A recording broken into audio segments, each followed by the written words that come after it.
Howie, welcome to episode number 5 of the On Studio Sessions podcast. This week I am talking to the man, the myth, the legend, the live wire himself, Mr. Ronan Lardner. Ronan, how are you doing? I'm good. How's everybody in On Studio? How you on? How are you? Yeah, well, there's only myself here now, but it's That's grand. all good. Just make out there's loads of people. Yeah, there. it's awful busy. Yeah, we're flat out. Social distancing doesn't exist here. Oh, it's no proper strange times, isn't it, man? It's so weird, like. It is weird. It's very, very weird. It kind of brings an awful lot of things into perspective in the sense that, we're very lucky to have what we have. It puts a lot of things into perspective of how, life is and what we should be doing and what we shouldn't be doing. And but the one good thing about it is that I will say is that a lot of people are spending a lot of time at home and they're getting an opportunity to get to know their families instead of being very, very busy all the time and working very, very hard. So it's nice to see when I'm driving home, people getting a chance to go out and maybe cut the grass, have a bit of fun with the kids. Yeah. It's the little things, and it just shows that the world still turns, and the world is still exactly the same, even though people aren't busy. Yeah, so, exactly. Yeah. It puts a lot of things into perspective of yeah. It's like, even I noticed that even around here now, people that I know, like, I would say they're always gone working, we'll say in Dublin or whatever, like, and they're actually at home now with their kids. It's great, like, it's great to be able to spend time with family. Even myself, sure, I'm gone to college all the time. I hardly see my family, like, so it's great to actually be at home. But I'd say they're getting sick of me now, but it is, of course. But just like what we're doing at the moment, Owen, it's amazing that kind of social media and Zoom and all these other, like Google Hangout and all this, is so important at the moment for people to keep connected. This is possibly something that wouldn't have really come to a light as fast if we weren't in a situation that we're in. Yeah. So it just shows that, I have to make a quick trip to Dublin, or I have to do this, or I have to do that. You don't have to do that now. Yeah. Because the thing about it is, I'm having a meeting or having a chat with you here. Yeah. And we're in two completely different buildings. Yeah, exactly. It just shows that technology has really kind of taken over, and thanks be to God for it. Yeah. Exactly. Exactly. Yeah. Anyway, moving on. Enough of the negativity. Thanks a million for coming on, Ronan. Not at all. My pleasure. No, I think it's a wonderful thing that you're doing. I think it's excellent, Owen. I think it's a really good way of engaging people and getting people involved. Podcasts are a huge thing at the moment. All that kind of an idea. I really embrace what you're doing. I think it's a wonderful idea, and I think it's the way forward, and I think it's the future. Well, thanks a million. Thank you. Not at all. My pleasure. It's all about, like, my whole thing is giving people a platform, giving artists a platform. You know what I mean? And, like, I've been a musician myself for a few years now. I'm still a young lad, like, but trying to get places to perform and building yourself up, building a profile for yourself is hard, like, It's very, very difficult. Sure, I know myself. I couldn't tell you all the demo tapes that I made, both vocally for radio and for with different bands I was in years ago as well, trying to get a step up. And it is very, very difficult for people to get that step up. It's next to impossible. And the one thing that we love here in Galway Bay FM as well is we embrace Irish artists and we embrace local artists, and we try our level best to play as much as we can. We have a wonderful show on a Saturday night called Amplified. And Gary Kelly hosts the show, and he does everything in his power to make sure that everybody that sends in a demo to him, whether they have a recording contract or not, gets a spin. And I think that that's very important. If you put in the work, like what you're doing now, if you put in the work, I think you deserve to get your opportunity to shine. Yeah, absolutely. It's like, there's been people, as you know, Jamie McIntyre and all them other young artists, like, they've been working on writing music for years and years, and they haven't got a chance to actually show it to people, properly. Well, absolutely. And who you're talking about there is fantastic. Like, Jamie's a wonderful artist. There's some great artists around the town of Tuam. Yeah. Do you know what I mean? Some fantastic, like, you have Owen Mullins there as well. Yeah. You have some great talent in the town and the surrounding areas. And obviously Jamie Curra-Finman as well. Have to get that in there. Very important. Very, very important. But these are the future. What people seem to forget is the musicians that we have at the moment, like the existing bands that are out there, the big bands that are out there, the likes of U2 and all, and these other artists, like, there'll be a time where they will have to move on. Yeah. And it's important that we embrace and we respect and we kind of nurture the young talent coming through, because that is the future. That is what radio will be in 5-10 years' time. That's the future. Yeah, absolutely.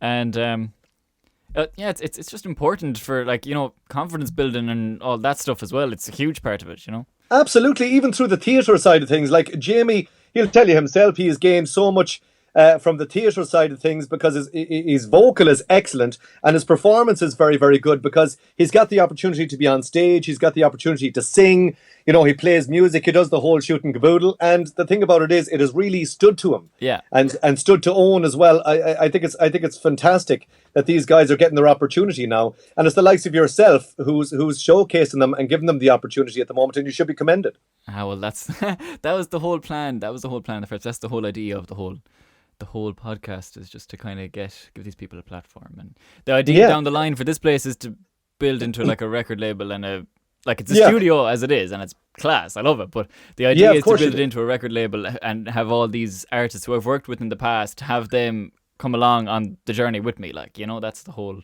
Of course, plan. It's like everything. You know, we all have to start, and we all have to build portfolios. Yeah. And I don't think you ever finish building a portfolio. No.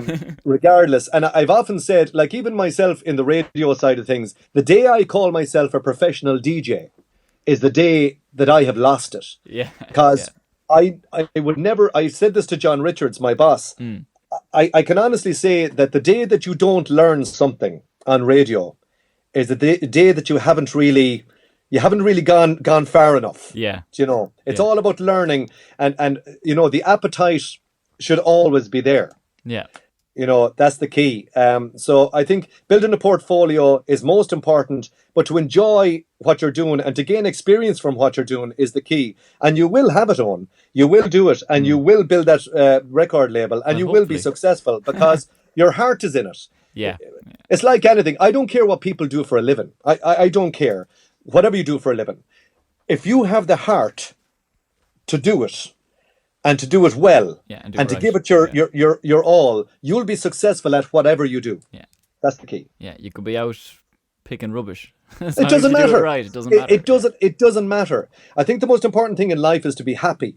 Like, I'm very happy in what I do for a living. You know, I love coming in here into the playground every day for a couple of hours and having fun, and hopefully bringing a smile to somebody's face that might be having a tough day.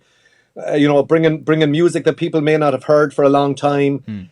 You know, these are things that make me happy. Yeah. If I make other people happy, I'm happy. Yeah, exactly. You know, and you'll be the same. Yeah, sure. I love making people happy. That's my thing. Of course you do. Of course you do. So for those people who don't know, who are listening, who Ronan is, Ronan Lardner is a presenter on Galway Bay FM who reached out to me and wanted to come on the podcast. So I was delighted to have him on. It's class. Ronan is an absolute live wire. But he's full of enthusiasm. He's great crack. I've known him for a good few years through school and stuff, but we'll get on to that in a little while. I want to talk to you, Ronan, about yourself growing up and music-wise, if that's all right. Yeah. Well, yeah. What was music? Was music around when you were young, or what was what was music like for you growing up? I'll be honest with you, Owen. Music was everything when I was growing up. My late dad was a musician. That's right. And he played with all the show bands around the area, and you know, he loved music. I loved music. We had all that in common. I used to go playing gigs with him. We had a great time with music. There was vinyl always flying in our house. Excuse the pun, not flying as in flying like a frisbee. But vinyl was there. Everything from White Snake to 12 Golden Bars from Status Quo, Ronnie Millsap. We had music from every era and everything. AC/DC was knocking about. There was a bit of Iron Maiden, and then there was something as soft, something as soft as Barbra Streisand over in another corner.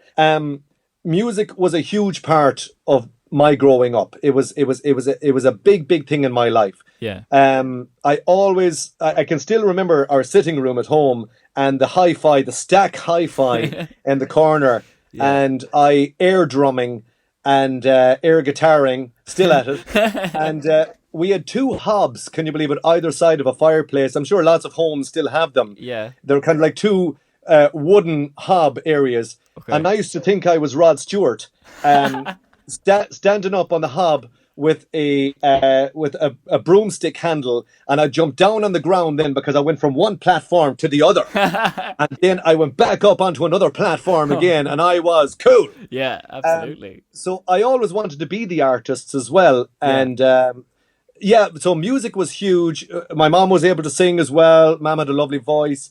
And we played music as well. I was a button accordion player, guitar player, drummer, along with my dad. So music was a huge part of an integral part of my growing up. And I always, can you believe it, just like what you're saying now about what you're doing for a living, I always had an interest and I wanted to be a radio presenter. And the crazy thing about it was you have guys out there that wanted to be firemen and everybody wanted to be Fireman Sam. I just wanted to be a radio presenter. That was it. That was where I wanted to be. Yeah, because I know you cut hair for a while. Yeah, I did. I took up, unfortunately, my dad passed on at a young age. He was only 45 when he passed on, and there was a young family at home. And I went in and I did my barbering course pretty quickly. Yeah. And I had 20 wonderful years barbering, getting to know people, doing the job. It was lovely to do a job as well that there was an end result after you started it. There's a lot to be said for a job like that because there's people that work on things that are, minute things that go into something, but they never actually see the end result. But I was lucky enough to be in a situation where I had a job that I could see the end result walking out the door, whether they were happy or unhappy. They were still going out the door with what I finished. Yeah. So I had 20 wonderful years in the barbering, but my heart was always in radio, and presenting and music and fun and all of that. Yeah. Yes. And voiceover work. I did a lot of voiceover work growing up too. So really? I did. I worked. Can you believe it? I did TV stuff out in Telegale for BBC. Yeah. I was out there recently, yeah. I worked on a few different series. Norman Normal was one of them that went out to Australia on 7TV. I did loads of stuff. I did a few pilot things as well. I remember there was one that I was working on called Angelo. He was a teenage angel. It was kind of teaching kids about death and giving them a kind of I suppose, a simplistic view of angels and all. It was really nice. Yeah. It was really lovely. Yeah. And we sent it off to the Cannes Film Festival. Unfortunately, it wasn't bought at the time, but it was a lovely piece. So I used to do a lot of voiceovers. And even now, I'm still doing voiceovers. So if you could go into Carrow Oil now, or Super Value, or Cost Cutters, or Londis, or Eurospar, and hear Muggins here telling you about toilet rolls. So it stayed with me, and I still love it. So it's, class. Good. So, okay, so that was you growing up. I wanted to get that out of the way because I obviously this episode isn't going to have any musical performance part at the end. Yeah. So I wanted to kind of see where that came from. No problem. You had a lot of you worked a lot with Jarlath's. You probably work a lot with other schools as well in musical theatre. How did you get into musical theatre and all that stuff? Musical theatre was a bug that I got at a very young age in national school, where I enjoyed performance. I enjoyed the fun. I enjoyed the singing side of things. I loved the dancing side of things. I enjoyed the acting side of things. And I really loved that side of stuff. So what I did was, at a young age, I went into the usual stuff of there was no kind of, when I was young, okay, let's get back to the dinosaur here.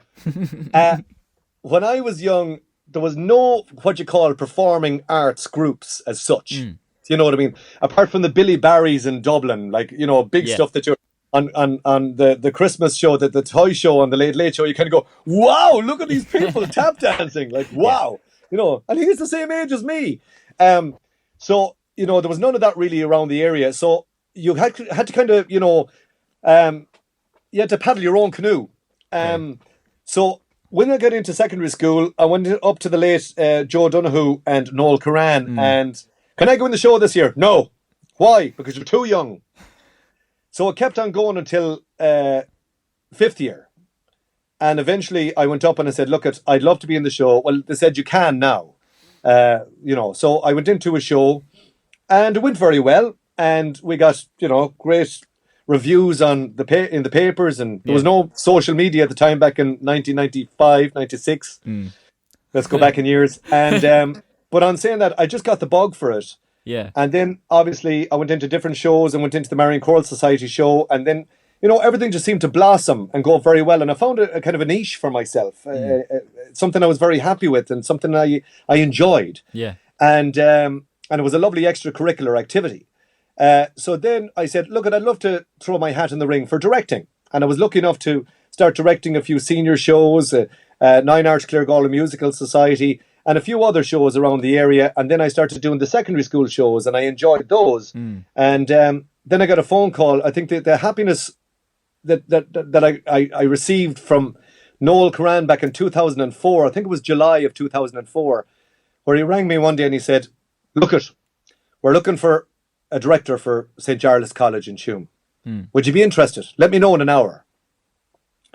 So there was no need for the hour. I don't think the phone call finished without me saying yes. Yeah. And since then, 16 years later, I'm still in St. Giles College, and I'm loving it as much now as I was back then. I just have this. Well, first of all, from St. Giles College, tradition is a huge part of it. Yeah, big time. Yeah. And I love being part of the tradition, and I love being a link along with Shane Farrell. I love being a link to the school and a link to the show and a link to the students. And it's a lovely thing now where you meet a guy going around with a big beard now, and he's twice as tall as you, and he kind of goes, how are you getting on? You directed me in the St. Giles show back in 2005. Yeah. And I kind of go, did I? Yeah. Was it a good experience? Yeah, you were a bit cross, but in all fairness, I enjoyed it. Yeah. So, it's lovely to have these memories, and St. Giles Hall, the auditorium, and the opera, and the room itself, and the atmosphere, and the smell, and the people, and everybody, it just gives me great pleasure to be there. And I'm so delighted that my grounding was in St. Giles. That's where it all kind of came alive, Cool. I was never into the acting side of it, or the dancing. No, or the but singing you see, side of it, you're wonderful in technology. You have a great technical brain. You have a great eye for lighting. You have a great eye for vocals, or a great ear for vocals. Everybody, again, going back to what we said before, everybody has their strong points. Yeah. And the key to it is to make sure that your strong points, that you look after it well, Yeah, absolutely. Absolutely. What was your favourite show then? Oh man, you're putting me on the spot now. How many years were you there for, did you say? Was it 16? I'm 16. This will be my 16th show with St. Giles this year, and I'm directing the Marion Choral Society show this year as well. So this is a very big honour for me this year to Enda Burke is taking a bit of time out, a well-deserved time out. He's a wonderful director and a great guy, and a great man for sound and for lighting as well. What a brain. Yeah. But he's decided to take a year or two out, and I was just asked would I step into his shoes for 2 years, and I'm thrilled and honoured to be given the opportunity to work with the Marion Choral Society, because it's like a full circle for me now. Yeah. The naive young lad going in to do the first show and have the bit of crack, and it's just lovely to be back there now and to be able to put my story on the table, or on the stage. Yeah, it's lovely. Okay, out of the 16 years in Jarlath, what was your favourite? Well, you see, the thing is, I'd have favourite shows, and I wouldn't have a favourite group. Okay. What I mean by that is, every year brought its own challenges, and it brought its own happiness, and all of that. But one of my favourite shows of all time is West Side Story. I just, as a show, I'm not picking out that cast. What I am picking out is a show that has it has a little bit of everything. West Side Story. It is a wonderful storyline. It is great music. Even though most musical directors in the country wouldn't touch it with a barge pole, but Shane Farrell would, obviously, because Shane is gifted, along with all his orchestras. Yeah. Just a different class. Yeah, next level. Yeah, and he just makes. Well, this is what gets me. He just makes it look simple. Yeah. It's crazy. But that would be one of my favorite shows. I loved Evita as well. I thought Evita we did. I love something that has, a bit of comedy in it, but yet it gives you an opportunity to act and gives you an opportunity to make an audience uncomfortable. Does that sound right? Yeah. I love when an audience feels, oh, wait a second now, we're after being brought on a bit of a roller coaster here. Yeah, a bit of a I was journey, laughing there 2 minutes ago, but I'm not laughing now. Yeah. I love when there's a bit of bite in a musical, and so there you go. I suppose there are two that would really stand out. And then on another level, I loved the Hot Mikado. When we did the Hot Mikado, we had great fun with that. The dance routines were great crack. We just had good fun. Yeah, it's good the fun. Lyrics are bananas. Yeah. You'd want to be off your head to do it. Yeah. And most of the time we were off our heads doing it. We had great fun. But so every show has its own little thing. And then I have a great fondness for the first show I did, Big River, back in the day. So, Okay. Cool. It all has its place. Yeah, exactly. It's a whole other thing. I never got big into theatre. Like I just never got, I could never sing properly. So I just kind of parked that and said, right, I'm not going near that, and I'm just going to stick with the tech end of it. And I think I'm going to stay like that for the foreseeable future. Yeah, but the good thing about it is with theatre, it's not just down to, and I'm a big advocate for this. When I do a musical or a play, for that matter, I feel that the chorus are an integral part of the whole show, in the sense that, yes, your front line will do the job that you ask them to do, but it's important for a chorus to gel everything together and to get feelings across. Like you often heard me saying, when you were down the back and I was screaming up at the stage, for every action there's a reaction. Yeah. Come on, react. Yeah. And that's why I take so much pride in choruses, that it's their job to create that reaction. And to bring scene into scene and to make things, flow and they're singing and they're acting and they're dancing and all of that, and they're crowd scenes and create an atmosphere and ambience. I love that. So the way I look at it is your chorus are a huge part of your show. Yeah. And getting back to what you said, and let's go back to it here, in the sense that a musical to me is on stage, lighting, sound, front of house, direction, choreography, people working in the shop, people making the tea and sandwiches. Yeah. It's a full performance. Yeah, it is. From everybody. From everybody. Yeah. Like, if there's a weak link in any of the above of what I've spoken about, it falls apart. Like, committee have to be huge. Yeah. It's a huge amount of work. From the money of trying to get a set together, and it's big stuff. So I commend anybody in the game, and that's why I'm going back to you that, in sound or lighting or whatever the case may be, if you're not able to light it, and if you're not able to, if somebody can't hear somebody singing over an orchestra, we have a slight issue. Yeah, exactly. So everybody has their place. Yeah, exactly. Completely kind of unrelated, but kind of related at the same time, because you're talking about teams and stuff. You ever play sports? Yeah, I played football. Yeah. I did, I played football with Corofin. I have a few medals, few county medals, nice one or two Connacht medals. I wasn't great. I was kind of like, I was a left half back most of the time, because every other place in the field probably was important. I think the situation was, I was kind of like the guy that the principal said, you're in goal, you're in midfield, and the rest of you spread out. I was kind of one of the spread outs. I was all right. I was grand. Look, I had fun while I was doing it.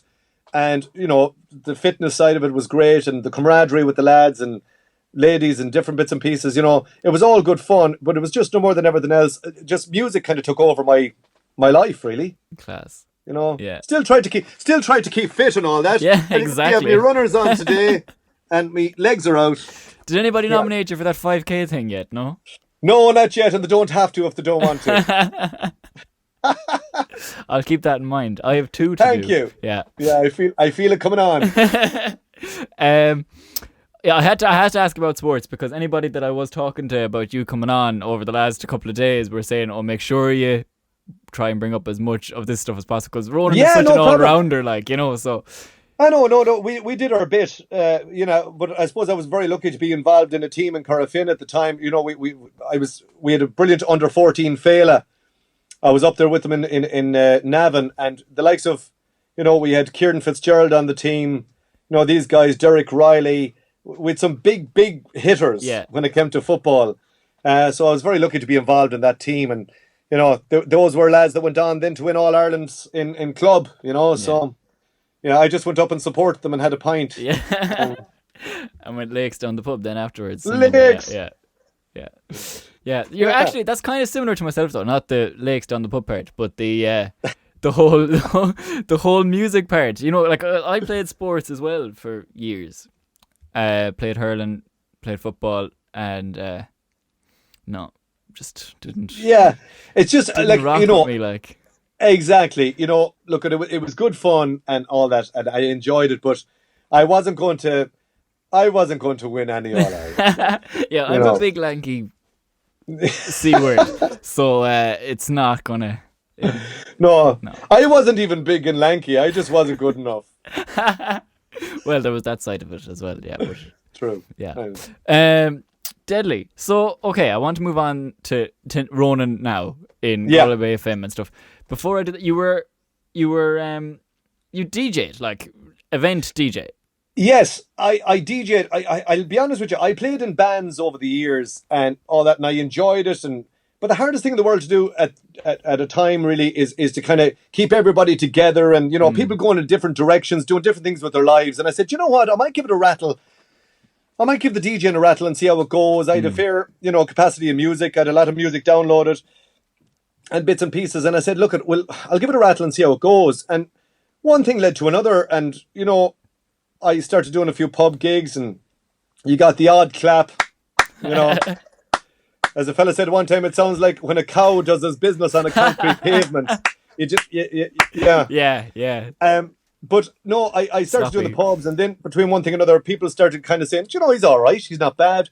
Started getting a few nightclub jobs, and then before I knew it, it was a situation where I was getting corporate gigs and kind of, you know, really nice gigs, and I was enjoying them. And so many years later, still doing a bit. Yeah. It's an interesting one because this podcast isn't just about musicians and stuff, but it's about everybody kind of in the music industry, and so I'll be having DJs on and stuff as well. But it's an interesting little niche that a lot of young lads my age are actually getting into. Yeah, but I'll give them a bit of advice, because I think the most important thing is when you are working for somebody as a DJ, there's two things you need to do. The first thing is look around at the room when you go in. Yep. Do you know where I'm going? Get an idea of the age group that you're dealing with. Yeah. And secondly, play to your group. Yeah, exactly. As in, you know, look, don't get me wrong. I love everything. I love everything from, you know, I love Tiesto. I love Chicane, Darude. I love all these, you know, dance. I'm a big dance man. I love the Killers. I love Iron Maiden, AC/DC, and yet I love Mike Denver, you know, like myself, Nathan Carter, Jimmy Buckley, Derek Ryan.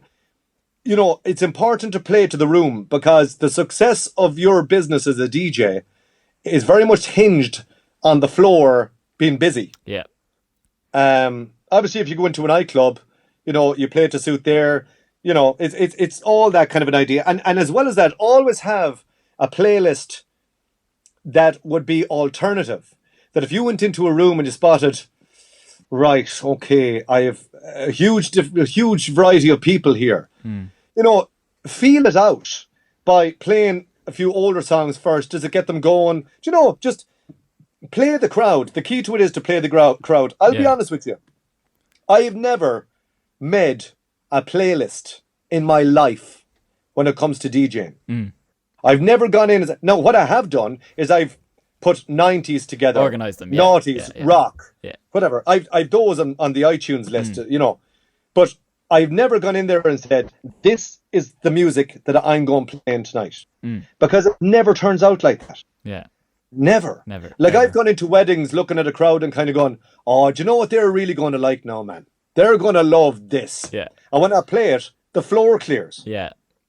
And then I kind of go, whoa, wait a second now. And a fella will come up and he'll say, any chance of boom, whatever. Yeah. Yeah, play it. And the floor is jammed. Yeah. And you keep them jammed with that for the night. Yeah. So different crowds, different strokes, different folks. Yeah. You can have a totally different, like... Yeah. You could think it's going to be one thing and then it's just completely not Absolutely. that at all. Like... And the most important thing is, yes, you have your era of music that you love, right? But the thing about it is, you need to shelf that for the night. Yeah.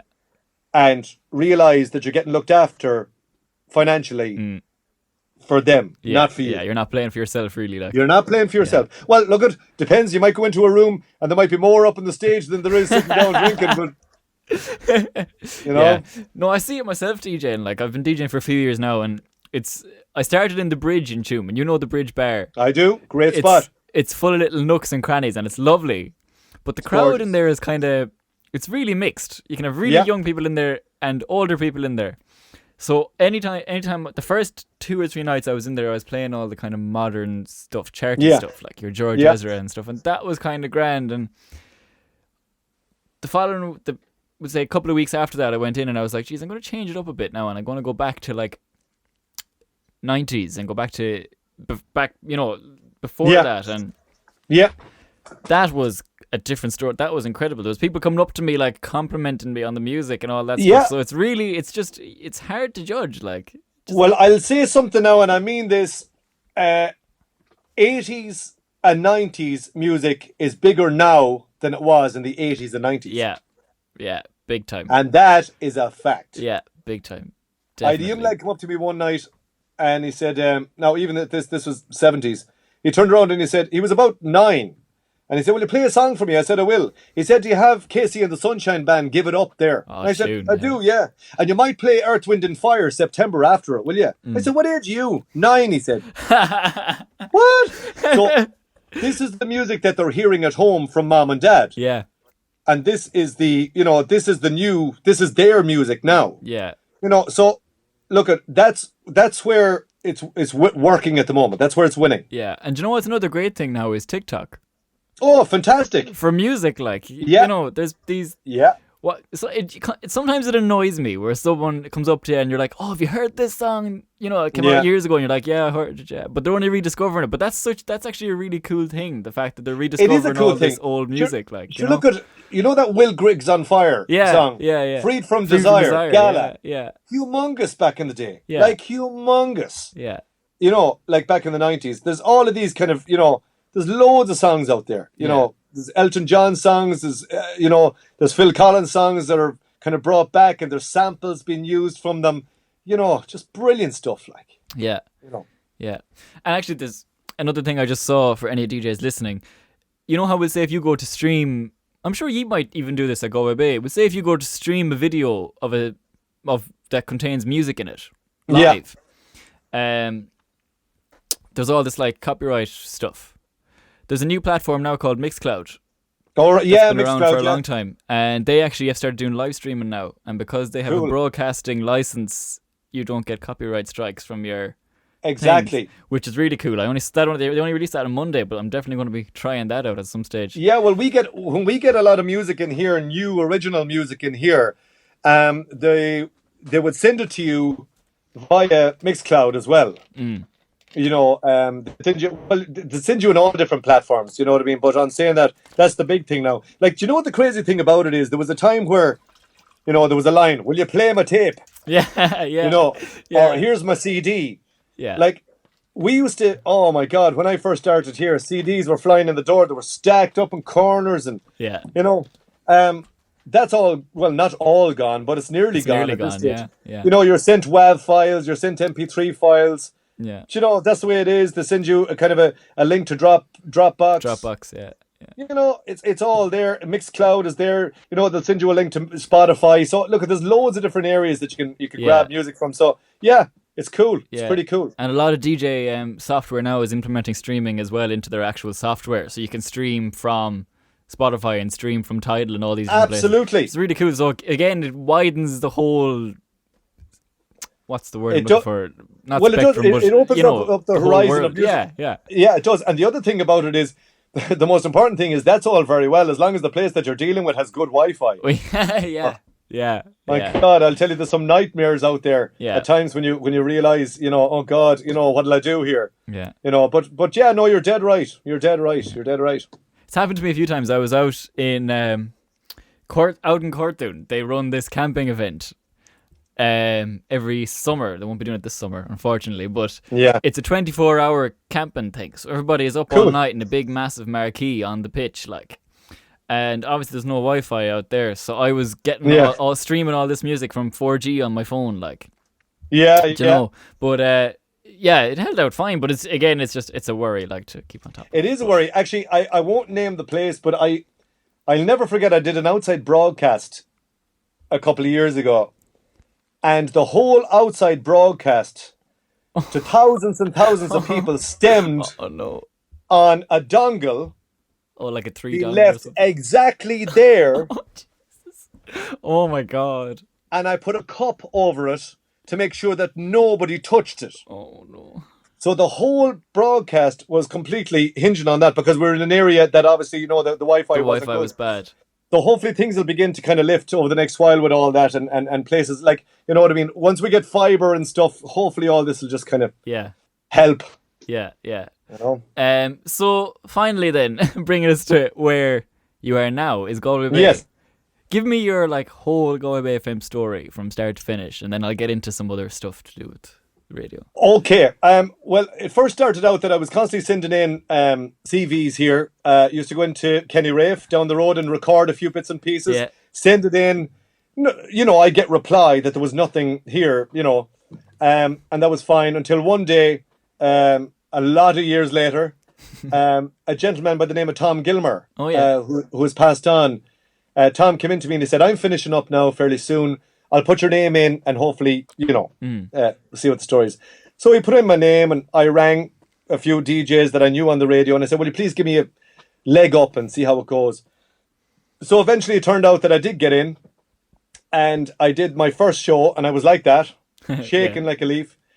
And I got a phone call from both Keith Finnegan and John Richards to say, "Look, we liked what we heard and would love to have you on board. Would you be interested in doing a few part-time bits and pieces?" I said, "Yeah, I'd love to. Yeah. Love to." So then as I was doing it, I was growing more and more in love with the job. And I just put it out there that, look, I was at a crossroads in my life. I'd love to maybe give it a shot as a full-time gig. Yeah. So a couple of years later, I stuck with the Saturday Night Fever and Saturday Morning Country and all that kind of an idea. And I was really loving it. And I was covering hours of people going on holidays. I was actually closing the shop at times down in Headford to come up here and do a show and go back down again. Everybody thought I was cracked. But I knew where my heart was. I knew what I wanted to do. Yeah. And eventually it just got to the stage that I got here. And I just worked extremely hard to make sure that they seen that I was a worker. And that I had a great passion for the place. I do have a huge passion for Galway Bay FM. Because I suppose I grew up with it. It was a part of my youth. And to be here now is lovely. And to be working with the people like that I used to, listen to. Yeah. Like, Johnny's down in the office down there. Keith is upstairs. Donald Mahan there. Valerie Hughes. Yeah. It's lovely, to have these people now as work colleagues. Yeah. People that you probably would have looked up to, I suppose. Still do. Yeah. And still do. I think, it's very important to always have people to look up to. Yeah. And these people have stood the test of time for a reason. And, as long as you work hard, emulate what they're doing, take the advice. The one thing about radio presenting is listen more than you talk. Yeah. Listen. Yeah. Be told and be willing to be told. And it'll only make you a stronger presenter and a more rounded presenter. And listen to more and more music. Be open about your music selection. Yeah. And always think as a listener. Never think as a presenter. Yeah, that makes sense, yeah. The day that you think as a presenter fully is the day that you've lost the connectivity with your listeners. With your audience, yeah. Yeah. Yeah. Because they are the body. They are the heartbeat that keeps this going. Yeah. Without them and without the businesses, that trust us to get their message out there, where would anybody be? Yeah. That's fair enough. True. It's true. So tell me then about, we'll say, what's a day for you in Galway Bay FM? A day for me, well, a day is a bit unusual at the moment in the sense that I prep my show at home. Okay. I normally am in here for between 9 and 9:15 in the morning. Okay. So I'll give you the normal day before coronavirus took over our lives. Yeah. I'll be in here at 9:15. I go down and have a chat with Johnny straight away, John Richards, to see if there's anything that he wants added to the show today. Mm-hmm. Have a little brief meeting with him, go through the music that is chosen on the show. I would bring a few ideas to him about maybe today might be somebody may have passed away back in 1979 on this day. Yeah. I'd say, look, at such a one passed on. Is there a song that I could play from that person? Yeah. And we'd put that in and take another one out. So it's all, it's all about chopping and changing and making sure that everything is done correctly. Okay. And obviously adhering to the regulations of IMRO. Yeah. And make sure that everything is registered properly and that we're within the BAI regulations. That's most important. At the end of the day, we have a license too. Yeah. So all that's done. I have the meeting with Johnny, and he might just give me a bit of advice that yesterday I felt you went a bit too hard on this, and maybe today maybe you should pull back on this and maybe go a little bit further on this. Okay. So that's where the listening kicks in. He's my senior. He's my boss. He's been here a lot longer than me, so I will listen. Most important. I'll go down then and I'll get all information that I might have got from Lad Bible, Joe.ie. I might have got stuff from the Mirror, the Star, the Sun, the Independent. I read all the papers in the morning early. I get all my information from the papers, online, social media, and all that. And then I get a prep sheet as well that comes in from the UK that might have a few bits and pieces and a few pointers for the day. I get all of that together. And do I have it here? Yeah. I'll just get a few now. And there it is. That's my diary. The big black book. That's my big black book. And everything from every show that I do and have done, everything is in there. Is in it. And reference for everything that if Anthony ever comes back and says, did you do this? Did you do that? Yes, I did. Or whatever. Yeah. I always cross-check everything. I'm that kind of person. I'd be quite anal and things like that. Yeah. Then I would check out to see the competitions that I have, make sure that they're all prepped and proper. And do I have beds of music underneath the competitions to make them sound nice and rich and fun? All the other features that I'd have during the show, the likes of the Power Ballad, Power Salad, do I have the song chosen for that? The riddle of the day, the survey of the day, is all that done? The opening of the show today, say for instance, today now was Earth Day. Yeah. So you'd have a little bit about Earth Day. It's also International Stationery Day. So you'd be talking about little bits and pieces, having fun. Today's International Stationery Day. Who took my biro? Yeah. Yeah. So it's just about having a bit of fun and all of that. The $50,000 to beat the band, and to make sure then that the website is all up to date with everything that I'm doing, and make sure that nobody. So that brings me up to about 11:30. Then I'll go and make a quick cup of tea for myself, get my act together, get the show into my head, go into a room like where I am at the moment in Studio 2, make sure that all my little quirky stories that I speak about during the day are all in order of, do I want to do this, or, what? Yeah. So it's all of that. So I pretty much have the show completely prepped at 11:45, 10 to 12 before I go on air. So it's like a pilot on an aeroplane. I know when I'm taking off. I know what I'm doing when I'm up there. And I know what I'm doing at 2:45 when I'm coming in to land. Yeah. That is it. The most important thing about a radio show is that you know what you're doing. Because if you don't know what you're doing, guess who knows that you don't know what you're doing? Your listeners. Yeah, exactly. And it sounds terrible. And the most important thing is that without being pushy, you have to sound like you're in control. You're the one that's like, you're the one that has the buttons in front of you. You're the one that has the ads. We've 3 ads an hour, or 3 ad breaks an hour. Yeah. They all have to be incorporated.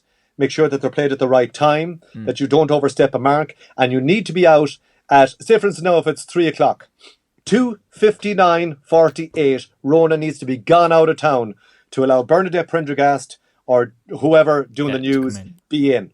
It's people think, oh, you go in there and you have a great time. Yes, I do. But the most important thing is to have a good time, you need to know what you're doing. Yeah, it's all very structured, really. Like, it's structured, but look, it's very important to have a small little bit of poetic justice as well, where there's a bit of fun and a lightheartedness. And I've left those areas in the show where somebody might have sent me in a text. Yeah. And the text could be something bananas. Probably my mother, I'd say.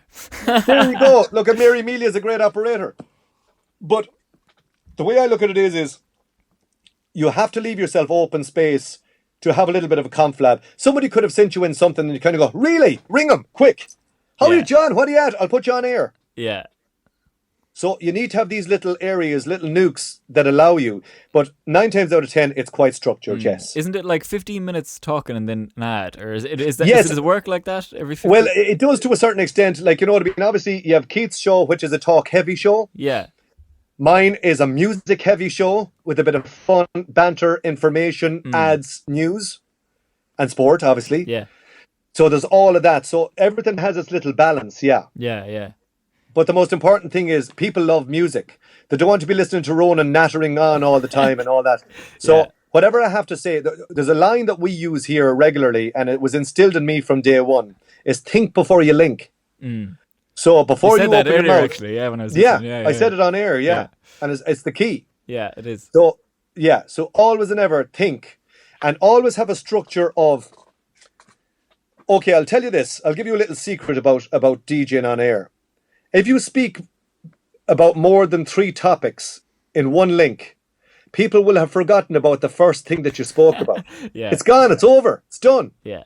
What did Ronan speak about? Couldn't tell you. He just went on and blathered on there for the next 10 minutes, and sure, I couldn't understand a word he said. Yeah, yeah. What's the point? So if I sold a competition and went on and spoke about the Queen's birthday yesterday and they'll be listening. What's the first thing he told you to do? Couldn't tell you. Yeah. Don't know. Yeah. And I wouldn't mind, but it could have been a competition. Like, you know what I mean? Which is important, you know, for a client. So the key to it is to keep it short, keep it sweet, and make sure it's informative but fun. Yeah, cool. When I'm watching your lives, right? Yeah. Oh, just drop my phone. Sorry. It's all right.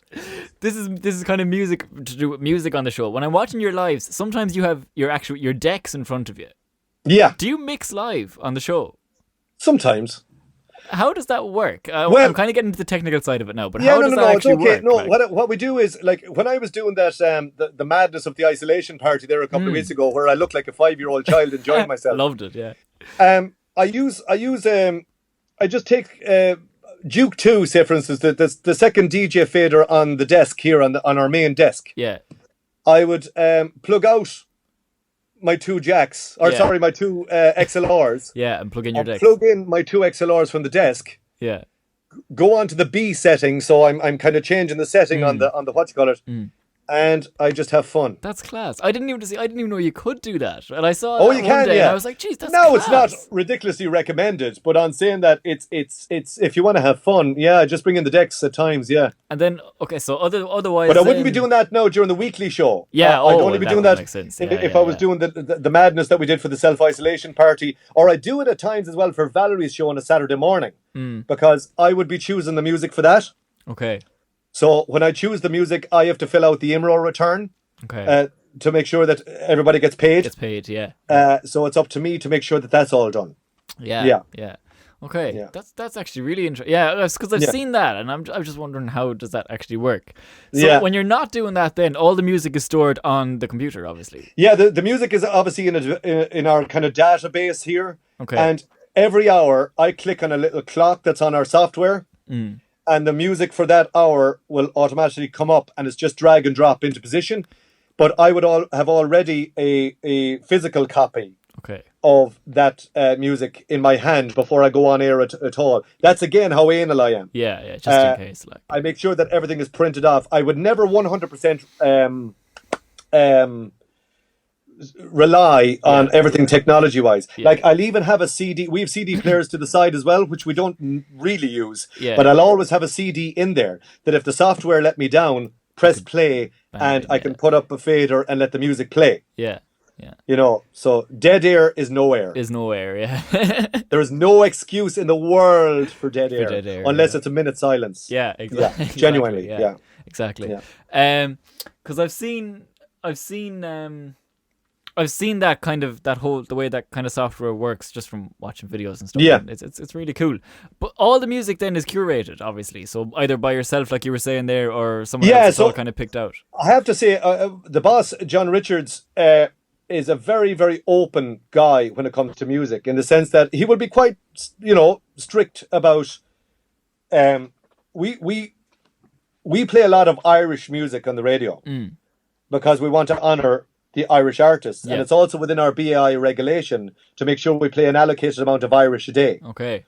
So you would never ever replace an Irish song with another song. Yeah, I get you. You wouldn't do that because Irish artists are the lifeblood of radio, in my opinion, especially here.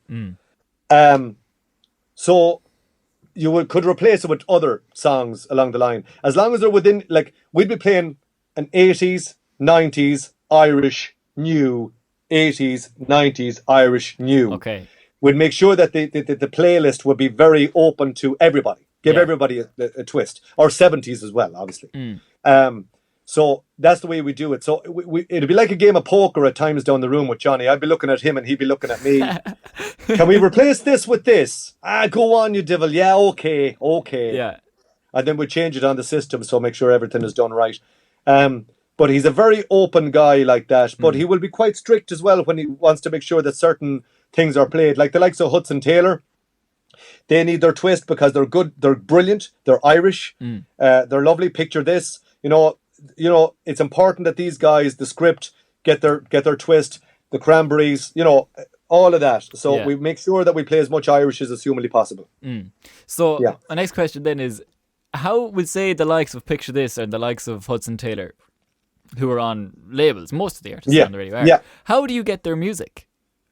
They send it to us. Well, they don't send it to me directly. Now they can send it to me, but they normally send it to the PD of the radio station, the program director, who is Johnny. Yeah. So they'll send him the music, and then he'll obviously kind of put the music onto the system, and he'll put in all the different bits and pieces. Obviously, with every song, there's a label, there's a writer, there's the length of the song, there's all this information about the song.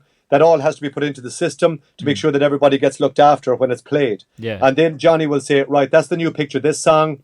That needs to go out at, on Ronan's show and such one's show and this show and that show. So that's played and that's the way it works. Yeah, okay. No, it's just that's interesting because when we sent in Jamie's single, for example, that was pure blindly. We just said we'll chance it, and see how it went. And it got airplay, but that was class. But it was great. We said we'd chance it and see. Yeah, no, it was a great track. It was a well-produced track too. It was a great vocal, the whole lot.